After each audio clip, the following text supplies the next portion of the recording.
Bournemouth lost again on Wednesday night in a poor performance against an Ipswich side that were well disciplined, they were well drilled, and they had the game plan of letting us have the ball, and we never like to have the football. But they ensured that we did nothing with it. Don't get me wrong, Ipswich, they deserve big praise last night. They showed some will and desire in that game, spearheaded by their superb number 19, Liam Delap. But Bournemouth didn't exactly help themselves, did they? So there are some questions that we probably need to ask about how we've got to where we are right now. And we sense the answer might be quite obvious. Tom, you all right? Yeah, I'm all right, mate. Yeah, disappointing one, probably the worst. Definitely the worst of the season, I think. Weren't very good.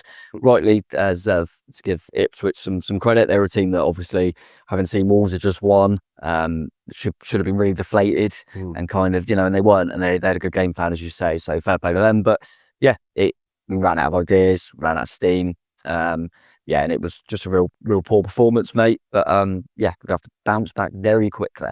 What's mad is that if you go to the Premier League injuries website, there are 5 injuries listed on there.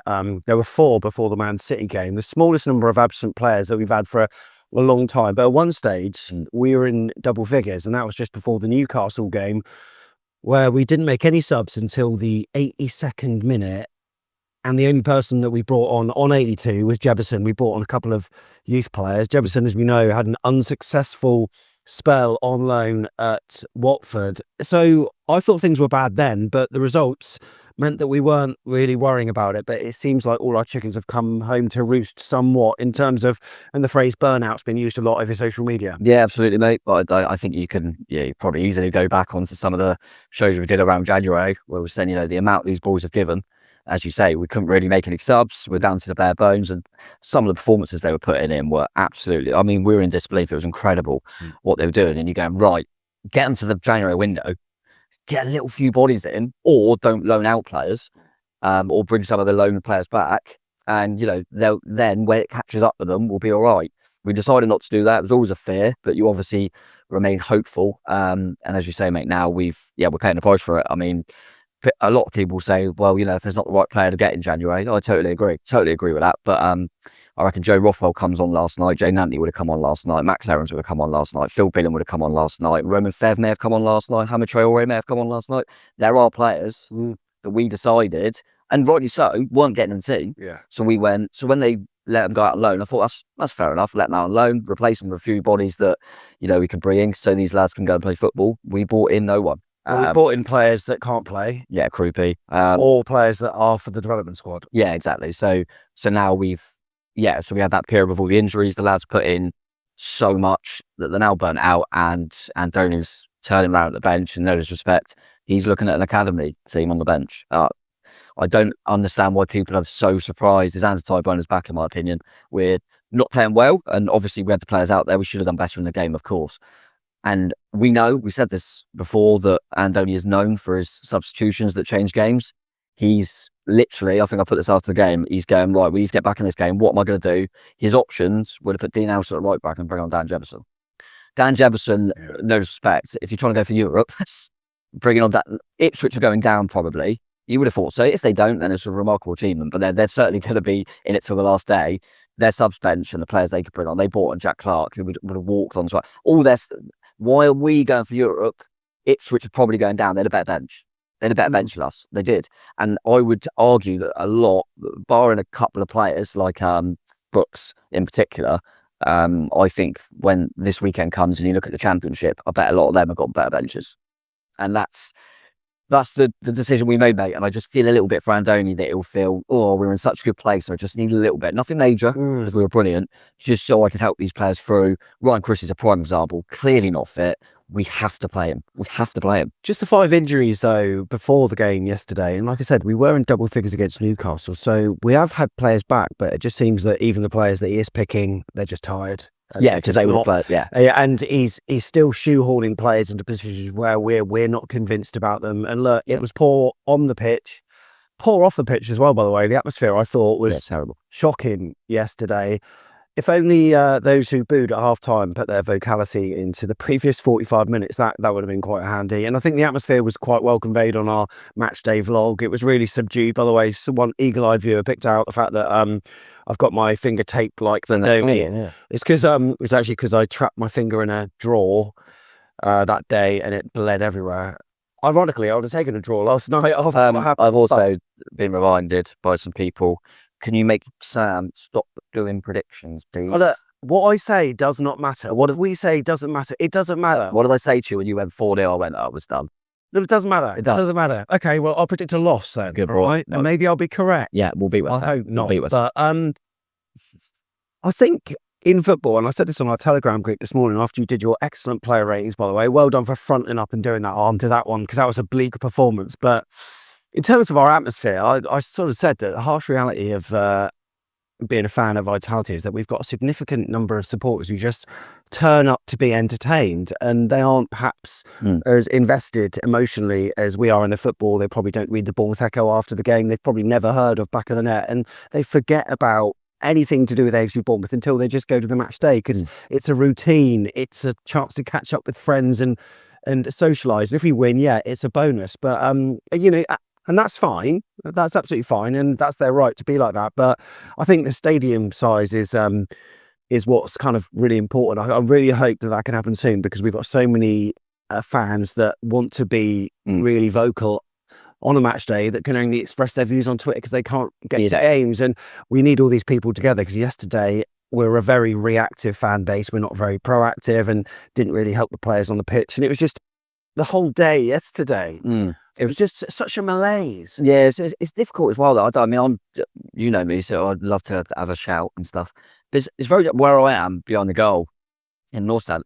If I start shouting, no one joins in. No. So it does feel like You're on your own. You're on your own, so it doesn't seem to do anything anyway. It's really difficult unless you have that. And I've said before, haven't I think it's one of them things, but we have a really good group that try and sing in the top left. Yeah. And we have a group that try and sing right in the middle. But often it's never harmonised. Yeah. So it never really gets anything going. It's one of them things. But equally, I would say that we go to all the away games, and it's very rare to have a good home crowd. It just seems to be the way. It's always the away fans because they're the ones that, you know, are all going together and they're all packed in together. And I thought the Ipswich fans were brilliant. You know what, I was about to say that exact same thing. I thought their fans were really loud. Possibly the loudest I've heard this season. Walking back here, you just hear Ipswich fans everywhere. Wow. Just still chatting. And fair play to them, because, you know, they probably know that it's going to be very, very difficult. I mean, I think they've got to play Wolves very soon. So that is a big one, because if they win that, then it's 6 points, and you never know, it's a couple of games. And there was parts of them in both times we played them this season, because you've got to remember, we were very fortunate to win at their place with the late goals, because we had a bench. But even in that game, I thought, something about them, just a little bit of quality, and they've got that in Delap. And I also thought the lad, if you remember in the preview, that I thought had a knock and might not play, and Ciso, hell of a player, and I think he might only be on loan still, because I think he could play for Brighton, where he was before. But he scored against us before, I believe, for Brighton. But he looked good, and yeah. So if that little bits of quality turn up, I think they're quite a tough nut to crack. So you never know, mate. And with Wolves without Cunha for a bit, that they could be in with half a chance. It's interesting to see what happens. But look, so it's a slide in confidence, a lack of tangible recruitment that can really hit the ground running, and players that are visibly burned out. But you know, this is an Iraola trait, mate. I was looking back at a couple of previous Real and Vallecano seasons in the 22-23 season. There was a visible dip, but in the season previous there was a massive drop off. It almost feels like, because the way that he plays his football, surely the January transfer window is the most important window for him, because, you know, you're going to lose players during the campaign, and you need to get players in through the door to finish off strongly for the second half. And now you look at it like that, you think, my goodness, like why have they did not seen someone? Yeah, now have they not seen it? But of course, you know, the players that we wanted perhaps weren't out there. And I totally agree with that. Every manager, every club say how difficult it is in January, and I do agree. You don't want to get anyone for the sake of it. My point more is we've got nearly a whole team out on loan. That's more my point. It's not the fact that I don't want us to just chuck money at players that, you know, they're not gonna fit into the style, whatever. But you've got players that he's used before, by the way. So when he first came in, he used Jay Nantley quite a lot, and then he got sent out on loan for the Sydney deal. He used Jay Nantley, who obviously was sent out on loan and probably go to Burnley if they go up anyway. But it's players that he's used before. He's used Rothwell before. He has used him before. He obviously tried Hamid Traore a few times with Fev, and And you're just looking at it and going, surely you just go, look, there are players, they're in contract. We haven't signed anyone. Let's just fill the bench a little bit for them. And these players also, when they come on, are going to want to impress, because even if they think their future ain't at Bournemouth, they're going to think, I need to get another move again. So yeah, it's more the surprise that, it's not like Aarons and Billing are playing, by the way. Neither of them are playing. So for me, which fair enough it is, I think it's financial, because we clearly knew, by the way, that he needed players, because we recalled Daniel Aduajay, Daniel Jefferson and Dominic Sadie, because they're probably the cheapest player wages. So we recalled them to add a little bit of depth, but obviously very minimal. But we didn't recall the players that are on bigger wages. So I think it's probably a financial thing. Sounds like we are walking a PSR tightrope at the moment. I think it probably is. But if they said that, look, we needed to do that because, at the moment with the finances and, how much we're paying towards Kepa's loan and things like that, we needed to, because listen, no disrespect, I love Will Dennis. Mark Travers is better than Will Dennis. We let Mark Travers go. It must have been financial. So I'd respect that if they said it.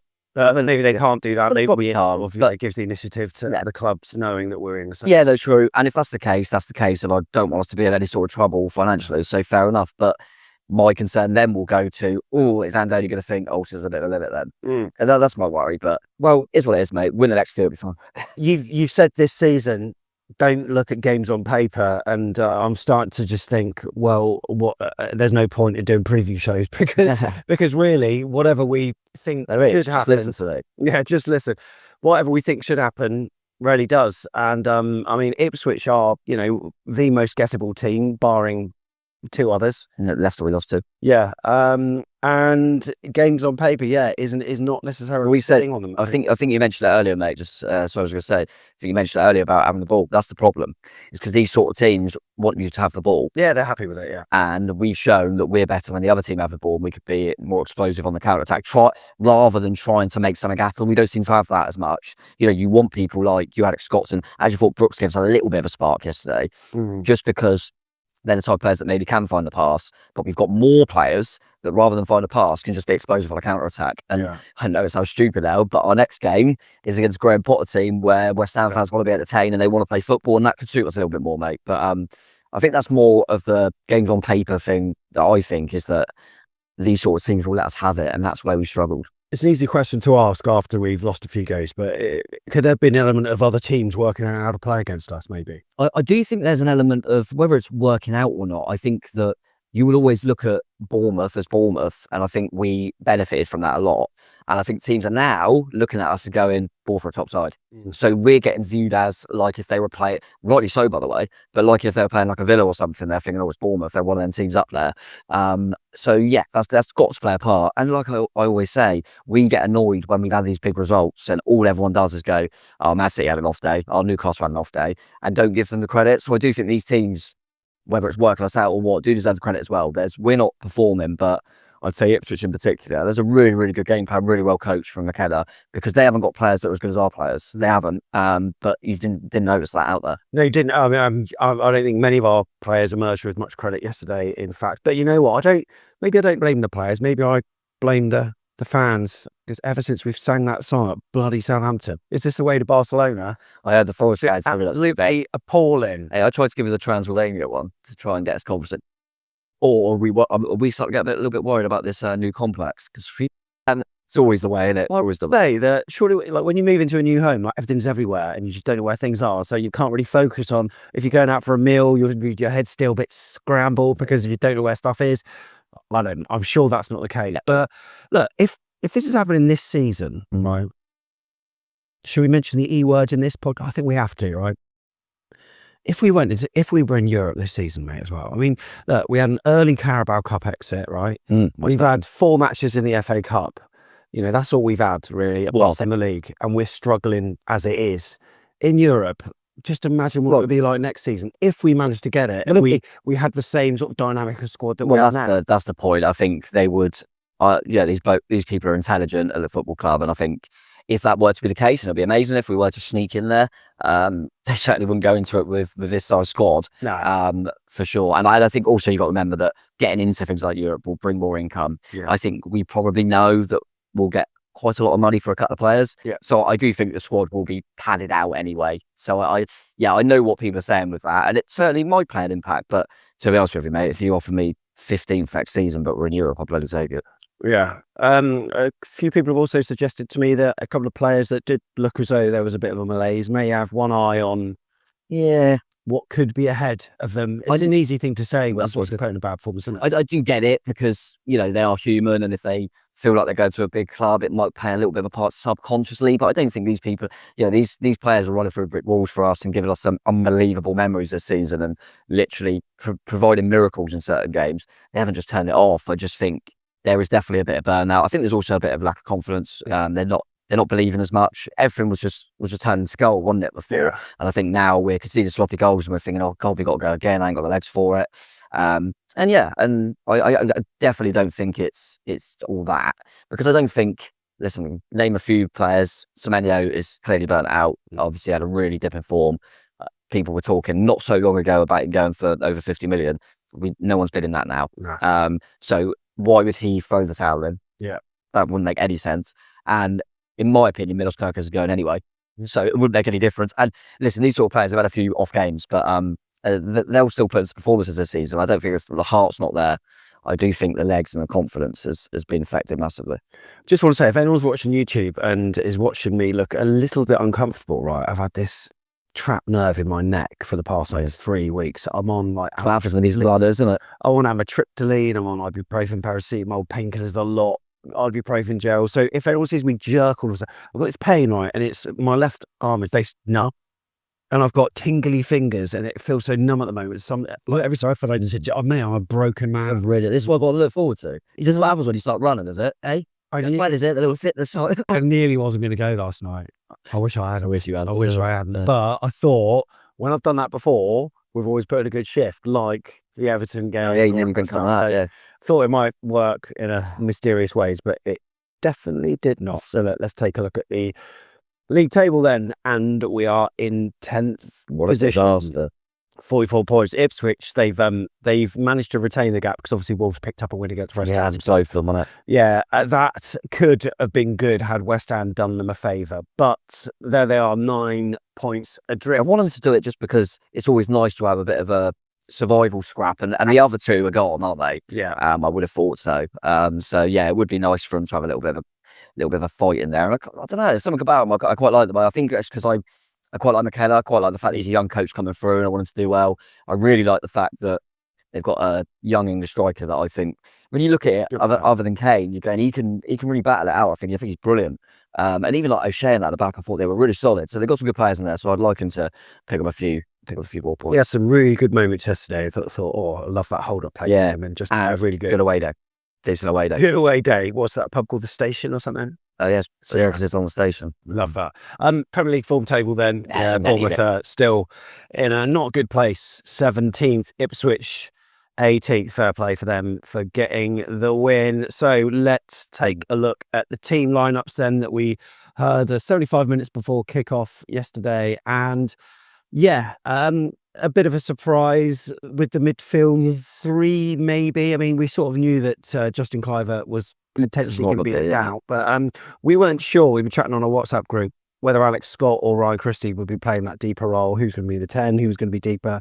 Turned out Alex Scott started in that position. To change it, didn't they, a bit later, but trying them both is a difficult one, which I don't think either are natural in there. So you can make a case definitely that Christie has got more energy to be higher up and maybe be a bit nastier. But then also you can make a point that Cook and Christie have had brilliant performances together. Yeah. So maybe Smithy coming in was nice to see. I kind of thought it might be a bit too soon for him. So the expense of Tyler Adams though? Yeah, I do wonder if Tyler's had a few knocks as well, and I think they're probably managing him as well. I think he's trying his best just to make a couple of changes to try and manage him as best he can, I think. So it was Adams that felt a little bit for Brooksy, because I actually think he's done all right. I think I saw a stat, I don't know exactly what it is, but when he's in his bag, because obviously he was a part of the team that went on the mad run because we couldn't make any subs. He was probably the sub we made, wasn't he, most of the time? At the end of the game. Yeah, that's true. But he was playing in all of that. Then players have come back and he's been a bit part. I think during this bad run, he's not starting many of them. No. So you can make a case for I think Brooksy maybe has earned the right to get back in there a little bit, because I actually thought, without being sensational, thought he gave us a little bit of a spark when he come on. Yeah, absolutely. And I just thought maybe based on the way we finished against Manchester City, I mean, that second half was poor. I just thought against Ipswich it may maybe pay its dividends to have some impact players on the bench. But really, when you look at it, we've got some key players out. I mean, Unal always can come on and do something. Sinistera, a bit of a live wire. Tavernier was the one. Tavernier's a huge one. Araujo, of course.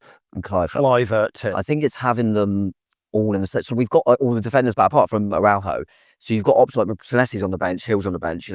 It's the fact that if Clivert's not there, you go, we have to play Tav then. Well, that's the emphasis on how play Cine. They're all out at the same time. That's the emphasis on sort of how we play, and they're key. So the three players for me are key: Tavernier, Clivert, Christie.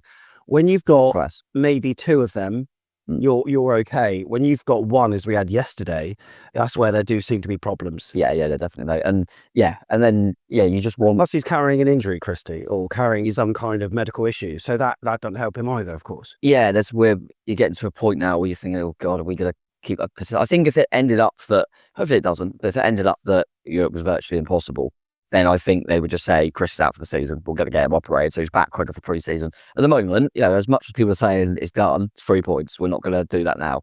And honestly, the way he still plays through an injury is still great. Still, even though he's near his best, still one of our better players again. Yeah. It always is. So, big respect for that. And felt for Scotty, but my worry is, we said this before, I don't think he's got a position at the moment. I don't see where he fits. It's like, and that's not him being horrific. I just don't see where he fits. He's not a number 10. He's not a number 6. He's like a sort of number 8, I suppose. And it was clear, actually, that I thought what would be the case with the sort of team lineup would be Lewis Cook, then Ryan Christie, then Alex Scott. To me, Alex Scott should have been that sort of middleman of the three if you're playing it in a kind of vertical formation, so to speak. Lewis Cook as the anchor sitting deeper, then like Alex Scott being able to do whatever he could do on the ball, having the freedom, and then Ryan Christie to do that energetic pressing. I haven't really seen that from Alex Scott as much. And when Cliver does it, there's a difference, because he will run up to the defenders, he'll harry, he'll hassle, whereas Alex Scott was just leaving 5 yards here and there. And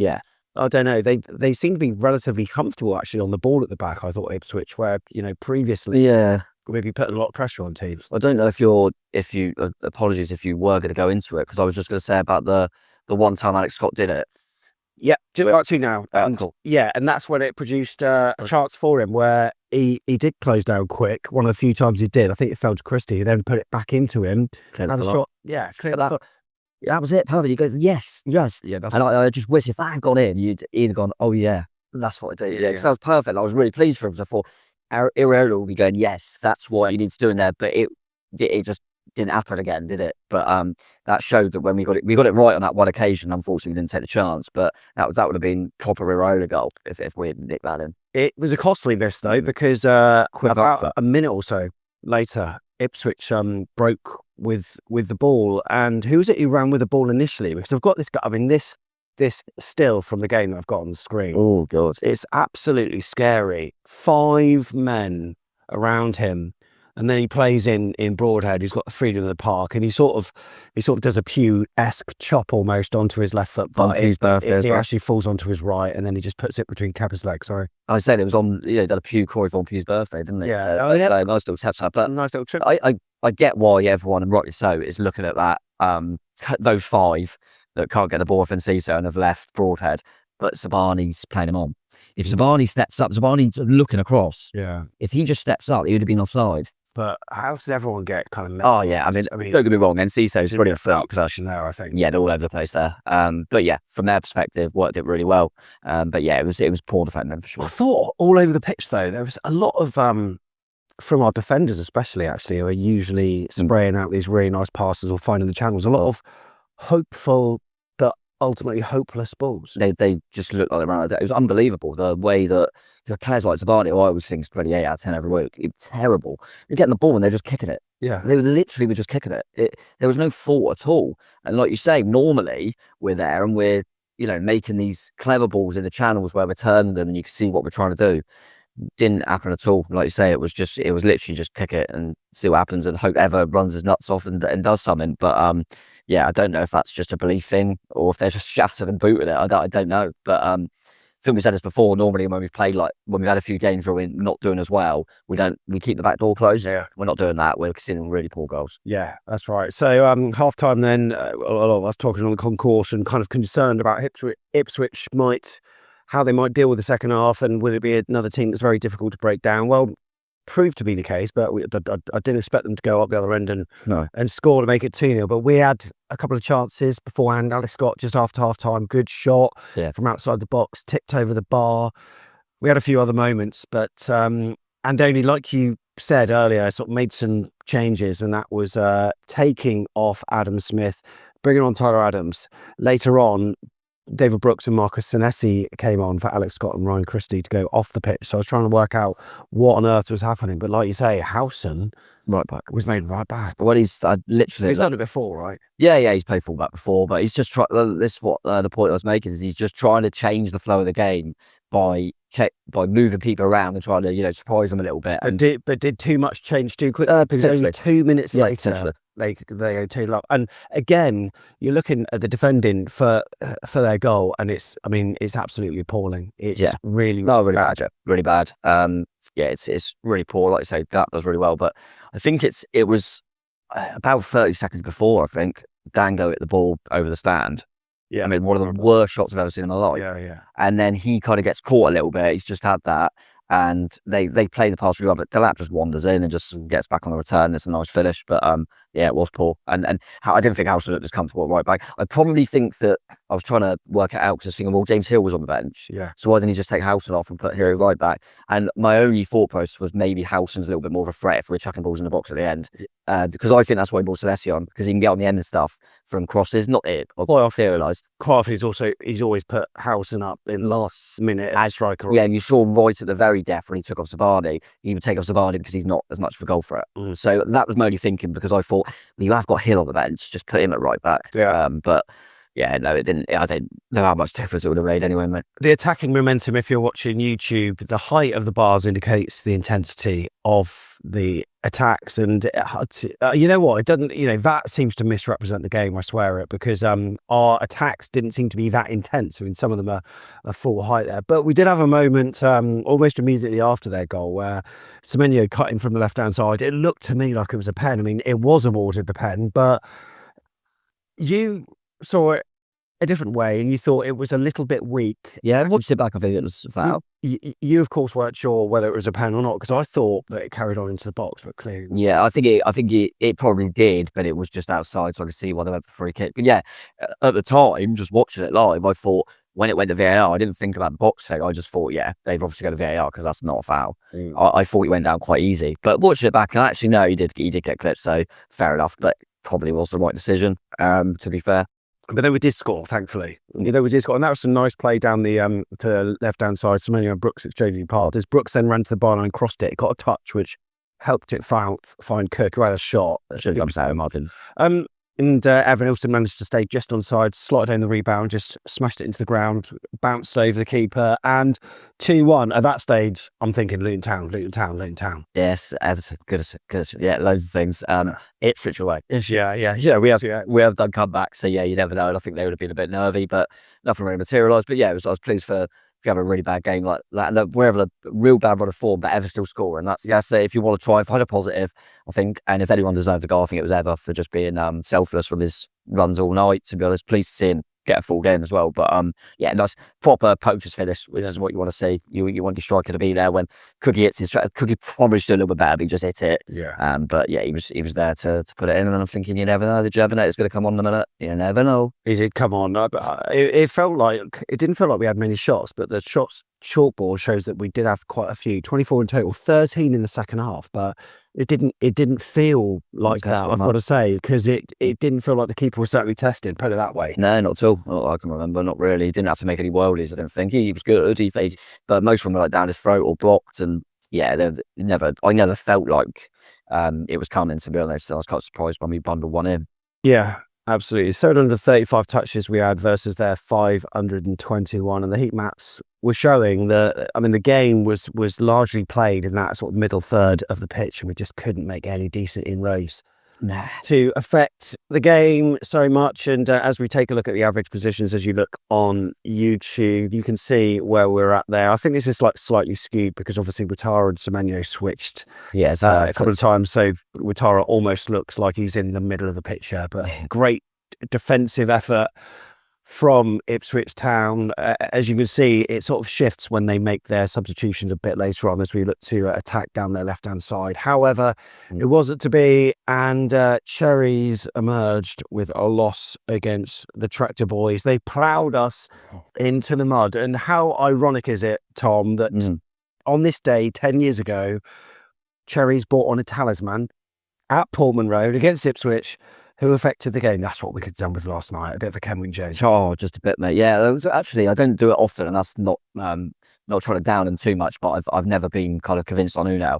Last night was a game where I just thought, just because he might get his head on something, he could be a bit of a sniffer in the box. And he's physical as well. Yeah, exactly. So probably would have helped. But yeah, as I say, mate, it was Kenwin come on when we were trying to go up. We got to January, thought we don't need to do anything, but we went, no, we need a bit of help off the bench. And that's what we did with Kenwin. But yeah, we didn't have our Kenwin moment, unfortunately. So you're in the recruitment team, Tom. Yeah. And what's your first port of call in terms of what we do when we can sign players? Because it feels like we need a Christie / Clivert replacement almost. Probably, obviously, it feasibly do that role. Yeah, and obviously this will all depend on what money we get in for players, who goes, what if we're in a European competition or not, would all change that. I think up the top end of the pitch, I obviously love Ever. We know that Unai's going to take a while, but I think Krupi coming in looks like a good player. So I think we've recruited well there. When he comes in, we'll have a new signing already. Yeah, it depends who goes out. I think I'm looking at them sort of options that can play in that 10 and 8 really, just to be a little bit more irreolable, if you know what I mean, a little bit that kind of energy in there. Yeah, like you say, another Christie would be brilliant. And yeah, it depends who we let go, because I think Kirkus probably goes. We'll probably have to get like another left back and things like that. But yeah, I do think them sort of players that are a little bit more like for like. I think the problem is when we take out certain players, the player replacing is not the same player, and that's not Alex Scott's fault. That's not David Brooks' fault. You can't expect David Brooks to do what Semenyo does. You can't expect Scott to do what Christie. They're not the same player. And it's hard to mould them all. He's moulded Christie very well. And I actually think, as much as they're different, I can cope with Adams and Lewis Cook. Like, that's they can be similar, even though one's a bit more defensively minded. But Christie comes out and we're in trouble. I do think he might look at moulding Tavernier a little bit more into an 8. But then that would just mean we need another 10. Yeah. But yeah, we'll do some bits, mate. It's just, yeah, maybe that depth at the moment, we need a little bit more like for like, I would say. We haven't gone in on particular players, and is it right to? I don't know, but there are some that probably want to improve. Of course. I mean, there weren't many that actually emerged with credit yesterday. No, and I don't think it's right to pick certain players out, because I don't think anyone's that good. So I think it was a really bad team performance, to be honest with you. I think you could probably say that for a player that's been out for so long, Smith was fine in the first half. I think you take him off because if you want to change stuff, he's going to have to come off at some point. So that made sense to me. I suppose Kappa couldn't really do much in the game. And then I'd say Adams helped us a little bit when he come on. I thought Brooks was a little bit of a spark, and I thought Evan Nilsson was the man that was trying to make something happen. Apart from that, I thought they were all below par. We just weren't ourselves. It's that's we're suffering almost an identity crisis at the moment. Yeah, we aren't ourselves whatsoever. And it was a difficult watch. It wasn't the kind of even when we've lost games or dropped points in games, even this season. It's always been exhilarating. That was not that at all. It's happened quite quickly, because I think people are saying, talking about this whole run, but I would disagree. I always say that the Wolves one comes with a lot of context. We went down to 10 men so early. But I felt, considering the opposition, I felt Liverpool, we did do it. We had quite a lot of chances. We lost the game through a bit of Salah brilliance and a pen. I thought at Brighton, when you and I were there, when Clivert scored, we deserved that goal. And we looked like the team going and win it. It weren't to be. But I didn't think we were awful. I still thought still irreolable. It was Brentford at home. We weren't at it. City second half, and this one for me with a 3 where I thought, we are not ourselves. I mean, not trying to be really disrespectful, but that was more Gary O'Neill football, which we haven't seen, and that was probably our worst performance of the season, I would say, for sure. Probably our worst performance under Angoni since Everton away 3-0. And probably Zabani's worst game in the Bournemouth shirt since Everton 3-0. Because players like that, I think we we focus a lot on your kind of Scotts and Brooks, and because they're coming in not really taking their chance sometimes in different areas and in different parts of the season. It's also the fact that players are so consistent. Zabani was shocking. And he is literally, when I do the player ratings, very rarely does he ever get under a 7. Yeah. I think I gave him a 4. Because he just had one of them games. So, you need everyone, you start having all your big players being off it, and it's going to affect you. As we check out the match stats, you can see that Bournemouth had 64% possession, 1.87 expected goals to Ipswich's 1.17, but notably big chances, 3. Oh. And the goalkeeper saves, look at that. So that means Kepa had no saves to make. Really? So he had 2 saves to make, obviously, officially. Yeah. And they both went in. Wow. So he didn't have another save in the whole game. So yeah, it just shows, to Ipswich's credit, very efficient. That is very efficient.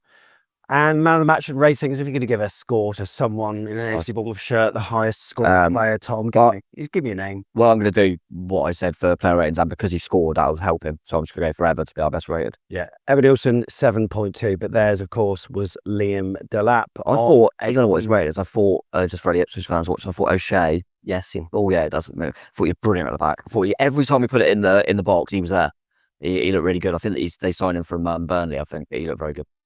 So look, a couple of wins can still drag us back into the conversation. I think we should probably just park the thought of it at the moment. If we were 3 points clear of relegation, would you say we're safe? We're 3 points off Europe. Yeah, we are. Yeah, that's right. Exactly. Yeah, let's just chill out somewhat. A couple of things have been noted, like new training ground, which is great, but is that part of the reason? Also, since Mike Botto started reading out our Spaniard between the sticks, our American powerhouse. That's all the reason why. That's all. You're trying to think all the links. Saw him there before the game. As he haven't before the game. I don't know. I didn't see a point. But no, yeah, you always start seeing if there's little weird things that are happening now. But yeah, we'll do that. We are playing teams that are in and around that area, though. We've got a couple of sides that we're playing that are in the mix, so that's maybe a good thing if we are still trying to get something. We need to send the home form, mate, because as I always say, we're better away in them games you mentioned all at home. I think. Oh no, Palace away. Yeah. They're technically around us, but Fulham and Villa, 2 big home games. Villa's been moved and that to 5:30, so we've got no more Saturday 3 o'clock left at home. The only 3 o'clock Saturdays, I believe, are West Ham and Palace away. So yeah, not many left, mate.